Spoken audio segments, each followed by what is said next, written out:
About 4:30 on the Sunday morning, the Central Fire Station received a request to send a fire brigade ambulance to the Delaney household on Dublin Hill, but due to the circumstances in the city where every available member of the staff was involved in fighting the fires, the fire brigade had no ambulance to send, or indeed no personnel to spare.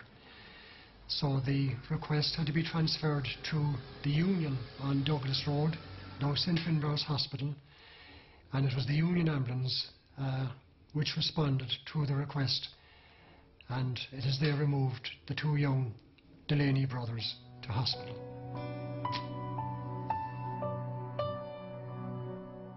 My mother never told me the story of this night. It was much too painful for my mother to talk about this. It wasn't that she wouldn't speak of Conanjar. She did speak of Conanjar, of course. They were her brothers, whom she loved. And she would speak about them in a very, very normal fashion, about their life, the type of people they were. But she never told me about that night.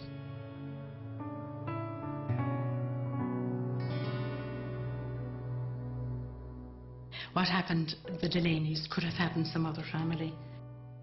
Up to that, I remember my mother saying, the whole fight was so tremendously exciting.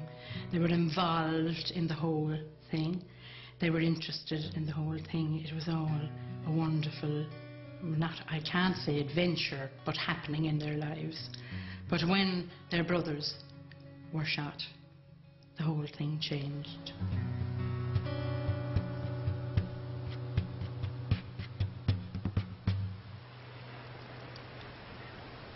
Reprisal took two forms. It took the sort of collective form of terrorising a community, burning a town, if you like, which happened on that night. It also took the form of direct response. So the Delaneys had no direct involvement in the raid, for example. Again, it was unconnected, the idea of cause and effect here. What doesn't come in, it was simply an assassination, but it was another event on the night. That sort of bookended the night in terms of reprisal, in terms of terror.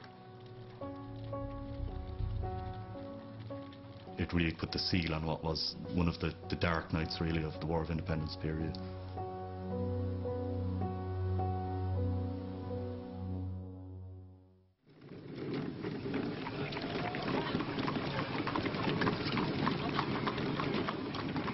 The appliances at December 1920 consisted mainly of horse-drawn hose reels. The brigade had a number of them. They had one motor fire tender, which was not a fire engine, which simply carried fire equipment and ladders, and a 1905 steam fire engine, which was, by 1920, well past its prime. It actually broke down at the height of the burning of Cork.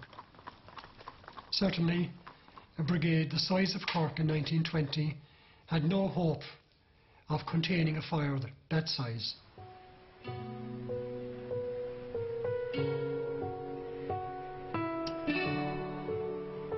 Early the following morning, the Chief Officer, Alfred Hudson, approached the Lord Mayor of Cork, and he requested reinforcements. Dublin Fire Brigade dispatched a motor pump by special train from Kingsbridge later on the Sunday evening, and the Dublin contingent arrived into Cork about 1:30 in the morning. They were under the command of their chief, Captain Myers, and he later said that in his opinion, Cork city centre was worse than O'Connell Street had been after the Easter Rising in 1916.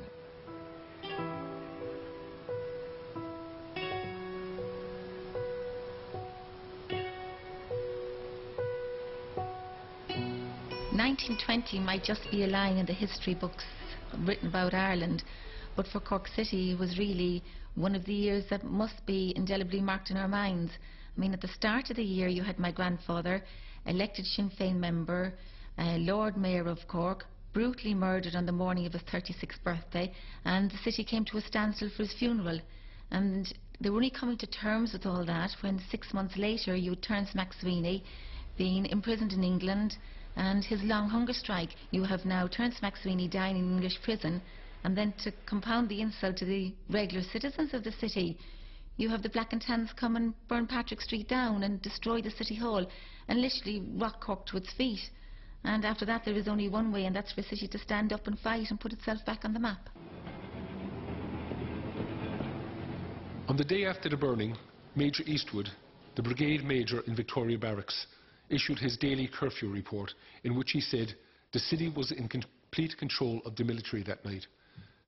That in itself is a damning indictment of the forces of occupation that were in Cork at that time.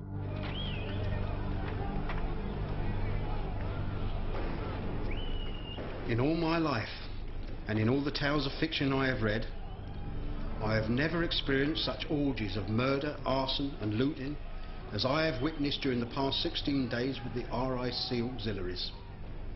Many who witnessed similar scenes in France and Flanders say that nothing they had experienced was comparable to the punishment meted out in Cork. Following the burning of Cork, it became clear to the British military authorities that law and order had completely broken down in that city and that the forces in Victoria Barracks were out of control. And one immediate result of this was, the following January, the replacement of Major Eastwood with Major Bernard Law Montgomery as Brigade Major for the 17th Infantry Brigade. While Montgomery made every attempt to restore discipline and morale within the forces of the barracks, it had clearly become too late.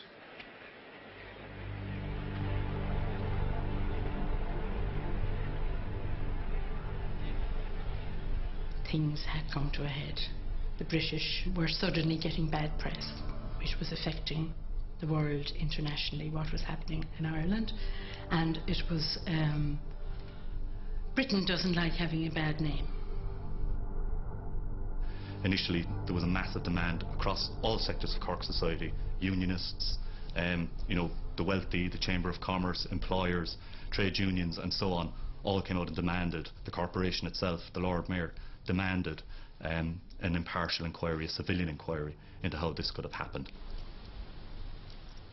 The British government in the House of Commons tried to claim that Cork people had done it themselves. They tried to claim that it was a response to martial law being declared.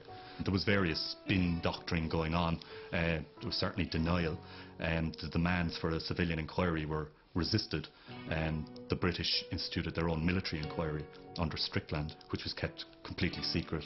Very few people were interviewed, and basically it was suppressed. The findings were suppressed. The dog on the street knew it was the auxiliaries and the black and tans.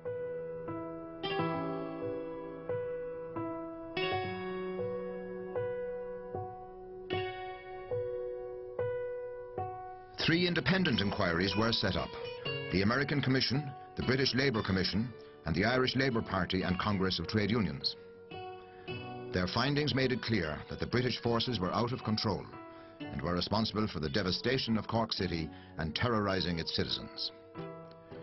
International opinion was outraged by this latest atrocity. By July 1921, a truce was called which paved the way for the treaty and the establishment of the Irish Republic.